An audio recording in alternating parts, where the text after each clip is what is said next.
wonderful things that happen in this month and this season. I'm so excited to share it with my sisters in Christ from the area, as well as folks coming all the way over from Indianapolis. Are you both from Indianapolis? No? Demont. Okay. Indiana.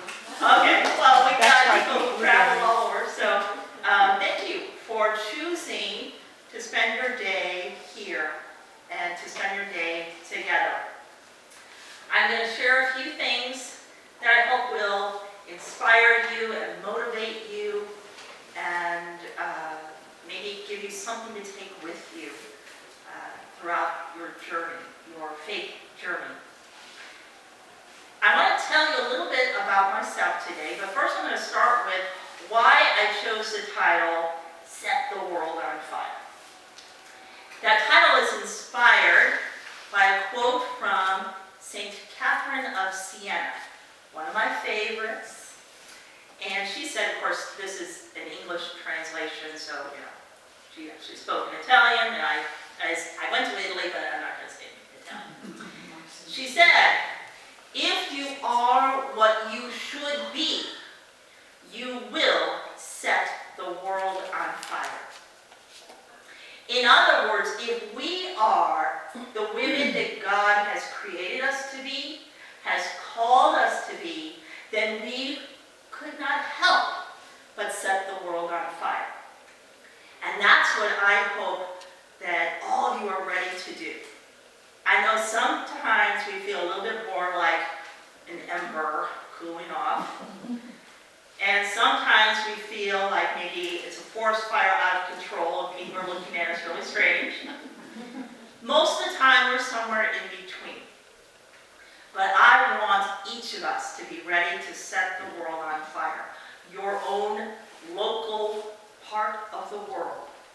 And make it contagious enough that it will go far beyond. Now I'm going to ask you a few questions that might seem odd at first, but bear with me. In the last 24 or 48 hours, how many of you have shared with a friend a great recipe, a fantastic article, or a wonderful sale? And you told someone, you got to check out this sale. How many have done that in the last 48 hours? Okay? And any of you who are anyone on Pinterest? Okay, I see more hands. That's a social media thing, and I avoided it for a long time, and then I got into it. So, not too much, because I could be on it way too long. But, you know, it's very easy when we see something exciting, like a great recipe, or a good movie, or a sale on shoes, to tell our friends.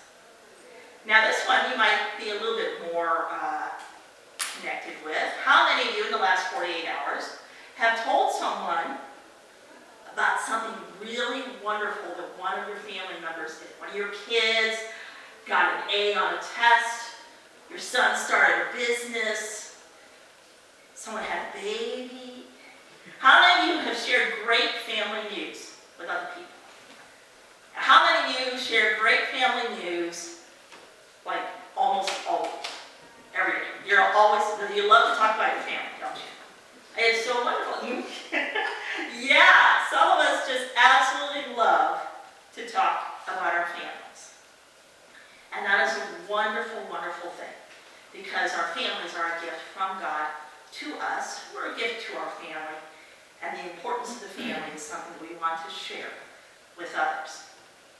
I'm going to shift gears for just a moment, but then I'll connect everything. When I say what is or who is a Catholic, I say, what do you think of when you think of a Catholic? Go ahead and just... Mass. Honoring Mary. Honoring Mary. Mass. Okay.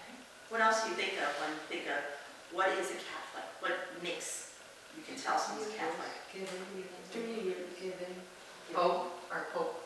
The Pope. Okay. Giving. Having the Eucharist. Having the Eucharist. Yes. Okay.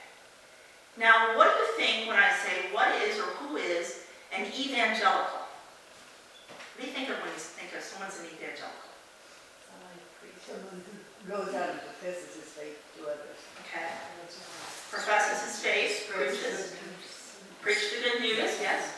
tries to bring Catholics to their way of thinking.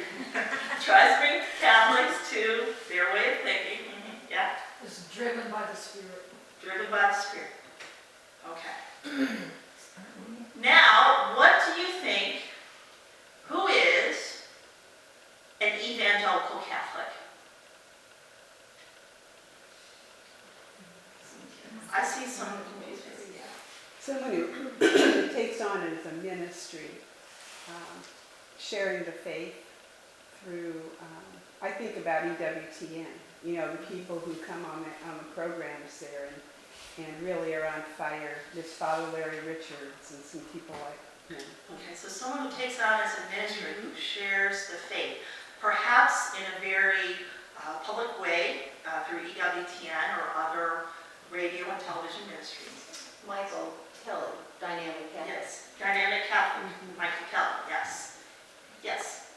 We are, as even little, me and her sitting here talking together. Okay, all right, so being evangelical Catholics and talking amongst Sharing people your who story. know.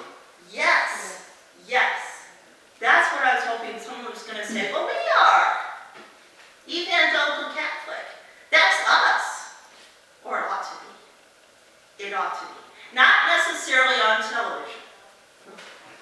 Not necessarily developing your own ministry with books and podcasts and speaking seminars and all that. But we are called to be evangelical Catholics. Now, that might sound a bit odd, and I think that's because of how the term evangelical is commonly used in contemporary American society. In fact, even when I was preparing for today, I was looking at the USCCB website, and they were talking about different meetings that happen with Catholics and evangelicals. I was so frustrated. Now, I will often refer to people as evangelical Protestants because I have often told people that I consider myself a Pentecostal, charismatic, evangelical Catholic. And it's, you know, I've been that way for a while, not my whole life. But I'm going to share how I got there and why. I'm not trying to morph you into another me, because the world can't handle more of me, but because you are all gifted in your own way. And I'm not saying that you have to necessarily change, but what I'm hoping to do is spark that inner fire that will help you be more evangelical and comfortable with that than perhaps you've ever been before. Now, I grew up in a small town in northern Illinois with my mom and dad, 2 older brothers and younger sister. Grew up Catholic, went to Mass every week, had to be puked in 3 colors to miss Mass, because you can just do not miss Mass. But I also went to CCD classes that were, okay, it was the 70s. Okay, it was really fluffy CCD instruction. Good meeting people, but there wasn't a lot of depth to it. But I somehow knew that my Catholic faith was important and significant. I grew up singing in choir next to my dad, and he played guitar. He was mostly self-taught. And it was actually, just a little side note, it was guitars in church that brought my dad back to the Catholic faith. He had been inactive for a long time. So, even though I don't like all guitar music, there's a very special place in my heart because I know what it did for my dad and how much that singing with my dad made an impact in my life. God rest his soul. So I grew up in a Catholic home. And I knew a little bit about the saints, not much. My confirmation name is Cecilia. I picked it because of music, not because I knew that much about her. And the one thing I remember from my confirmation is the dress that I wore and this bracelet that I bought because I had very skinny arms, and I can't wear bracelets, but we found one I could wear. And I remember when the bishop asked, what name do you take? Cecilia.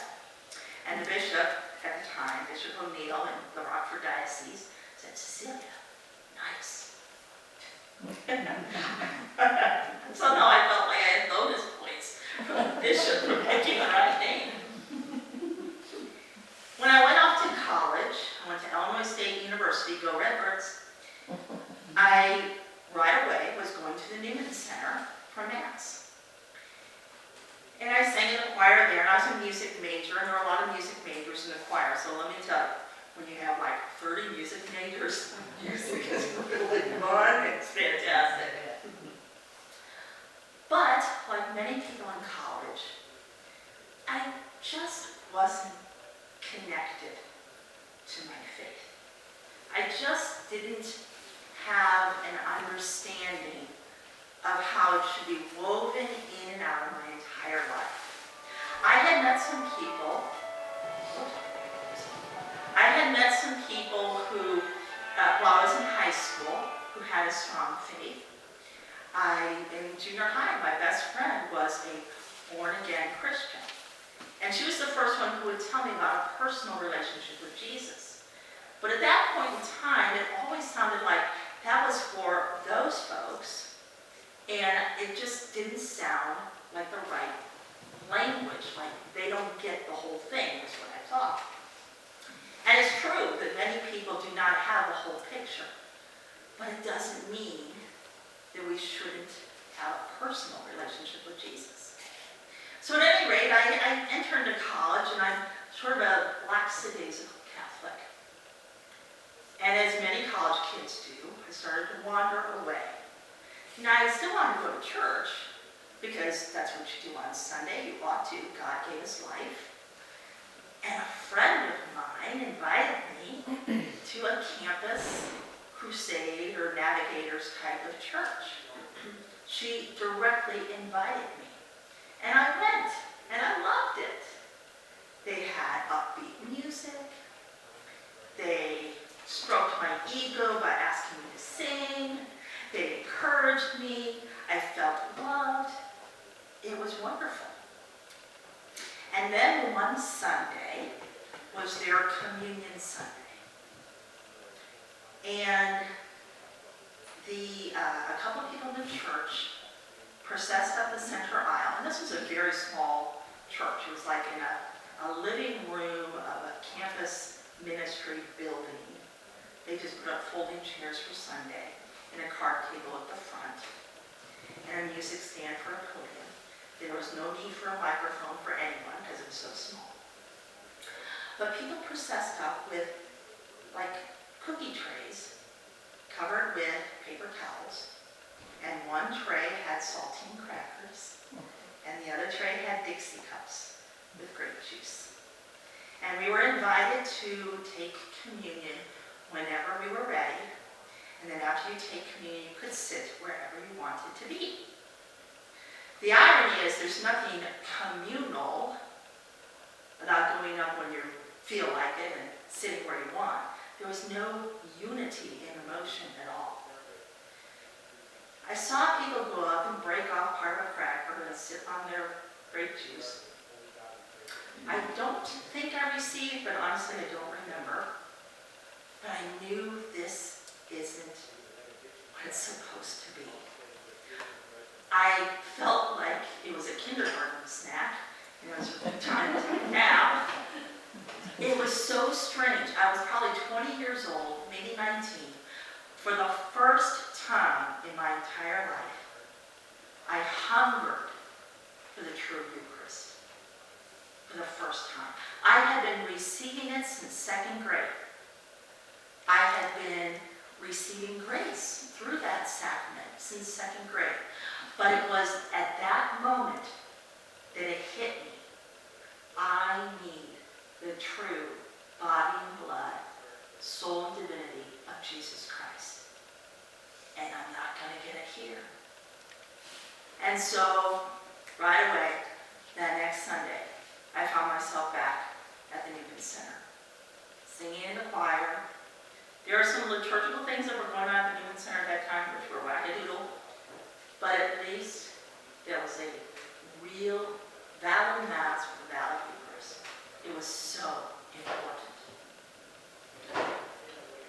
What I learned through that experience was the importance of understanding what it is that we have in our Catholic faith. How many people just go through the motions for years, for decades, without truly understanding the treasure that we have, the abundance that we have, the full deposit of faith that we as Catholics are blessed to have. The woman who invited me to her church was filled with joy. She loves the Lord, I have no doubt in my mind. But why wasn't I the one inviting her to my church? How many of you invite people to Mass that are not Catholic? A couple people, good. Keep doing that. Keep doing that. How many of you invite the lapsed Catholics, sometimes fallen away? Invite them back to Mass. We need to be doing that. Many of us are related to several of those people. Praying. I'm praying that God sends other people to my family members who won't listen to me. Please, Lord, maybe some of your family members can help my family members, and we'll go back and forth on that. So it's so important to have that welcome, that joy, to share those things. Now, after college, I moved to Danville for a music therapy internship at the VA. I intended to be in Danville for 6 months for that internship. That was in 1988. God clearly had other plans. I ended up getting married. I met a wonderful guy named Bruce at Ave Maria Retreat Center, which used to be south of Danville. The very first person, I don't even know if she remembers this, the very first person who introduced me to Bruce was Judy Check. Do you remember that? It's kind of funny because at this retreat, there's a middle part where we're kind of gathering with folks who had been on the retreat before. And I walked better back then, but I still was, in a crowd, I would get bumped around. So Judy's helping me get around. She's introducing me to all sorts of people. And she introduced me to Bruce. And I'm kind of talking to other people. And I heard Judy say, "So Bruce, have you met yourself a nice girl yet?" And I remember thinking, now that's either a signal to listen in closely or to run away. And I can't run. So, turns out Bruce ended up becoming such a dear friend, and a couple of years later he asked me out on a date, and then he proposed. We just celebrated our 22nd wedding anniversary earlier this month. So yeah, he's a good guy, he's a keeper.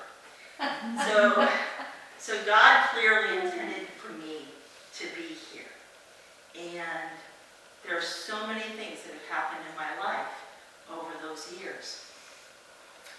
One thing that I realized was how important it was to let people know that it was God who brought me here. God who led me to this wonderful man. I thank God for my beautiful home.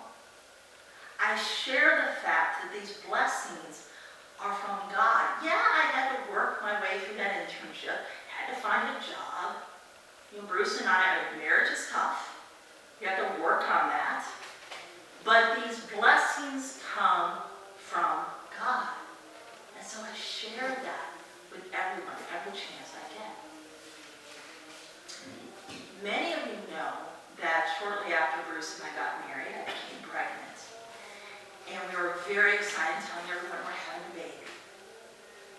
Sadly, that did not end in a happy sort of way. At least not on this side of heaven. Gabriel was stillborn at 33 weeks. And throughout the course of my pregnancy, I had huge health issues, as did my baby.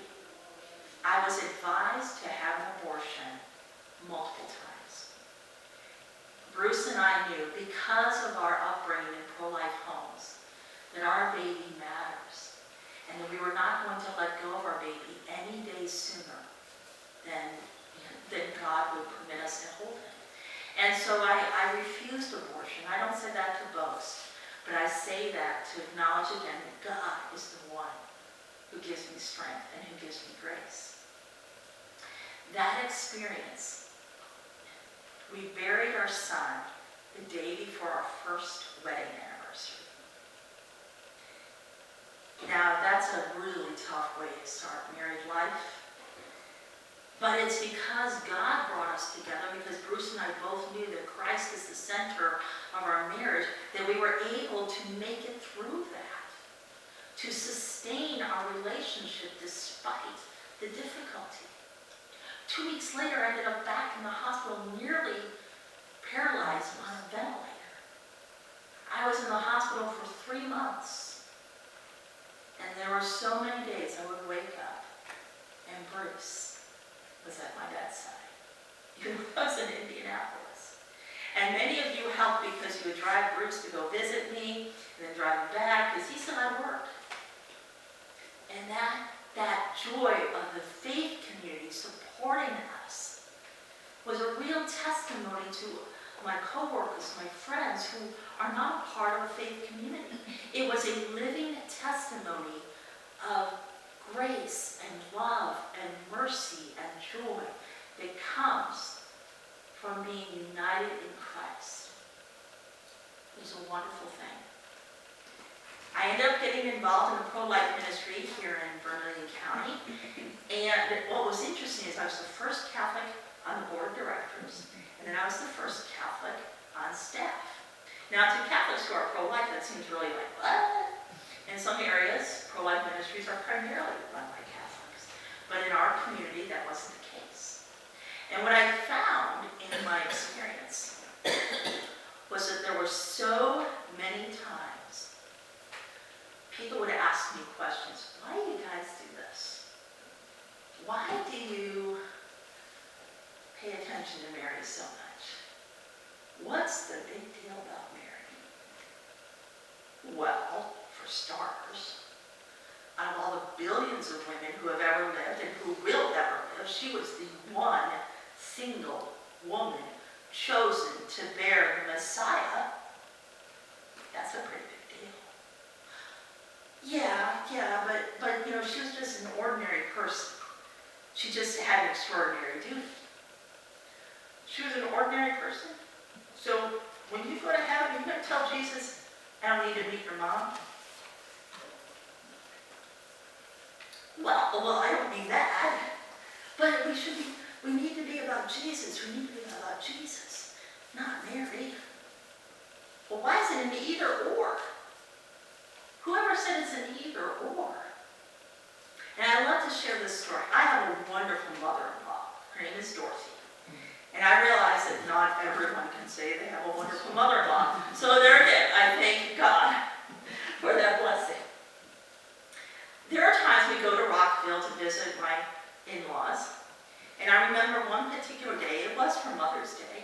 It was a beautiful May afternoon on Sunday. And I was sitting outside talking to Dorothy. Bruce went in the house, he got something for me to eat, brought it out. Then he went back in to visit with his brothers. He visited with Dorothy for a while, and he was visiting with nieces and nephews.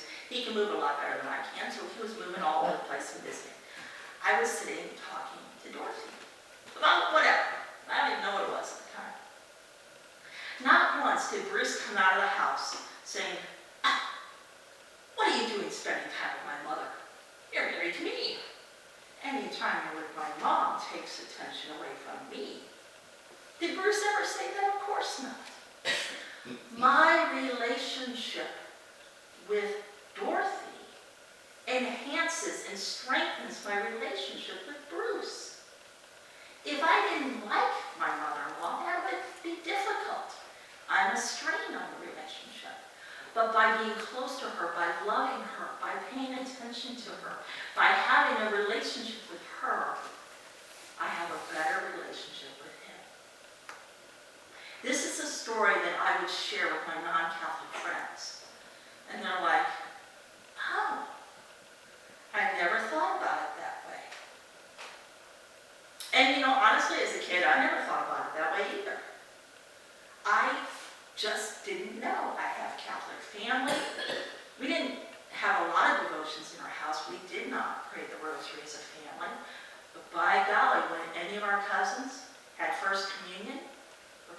denomination, those parties were big. Birthdays are no big deal. My God, there's a sacrament happening. Wedding, everyone's out to dance. Hello, this is a big deal. The sacraments were always a big deal. So as an adult here, surrounded by Christians who love the Lord, but who look at things in a different way, I was really challenged to think, why do I believe what I believe?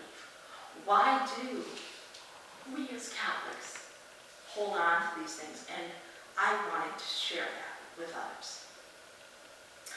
Now, of course, it's important to realize that this idea of evangelization, sharing the faith, that's what evangelization is, to share the faith, to share the good news. This is not something that, as Catholics, we're just getting a hold of now. Like, oh, maybe we should try this, seems to work for them. This is something that we have had from the very beginning. The Catholic Church, by her very nature, is about evangelization, about sharing the good news of Jesus Christ. He was incarnate, born of a woman.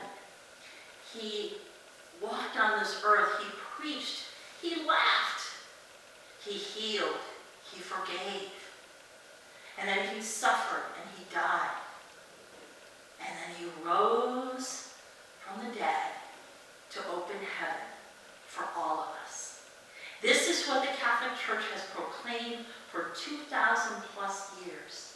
It is our greatest treasure and joy to know this and to share it.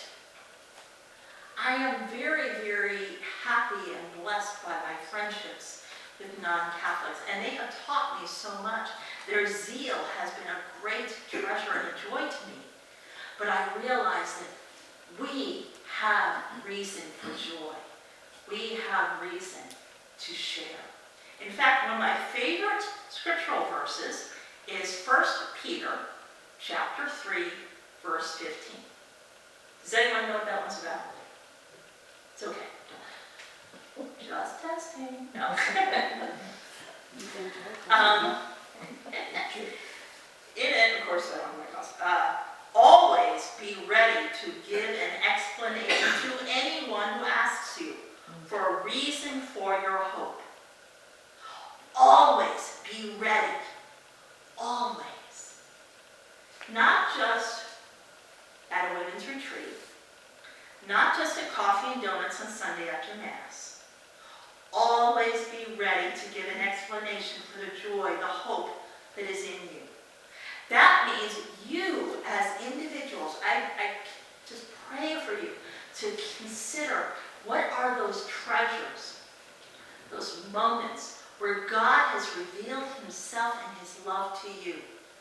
What are those occasions in your life, the friends that you have met, the way you met your spouse? What are those things that are a living testimony of God's love for you that you can share with others in the framework that this is from God? Thanks be to God, I have a really wonderful husband. I just recognized I had very bad grammar there, though. But I have a very wonderful husband. Oh my goodness. I'm just like, oh, it just sounded weird. I thank God that I have a wonderful house. I have great friends. I have a loving mom. I have wonderful brothers, sister. I have the treasure of the church. I have new clothes. I have a stamp room filled with stuff so I can make Christmas cards, which I have not even started yet this year. That's a problem. But I thank God that he woke me up this day, that he allowed me to be here, that he gave me the opportunity to share my faith. I thank God that he allowed me the grace to be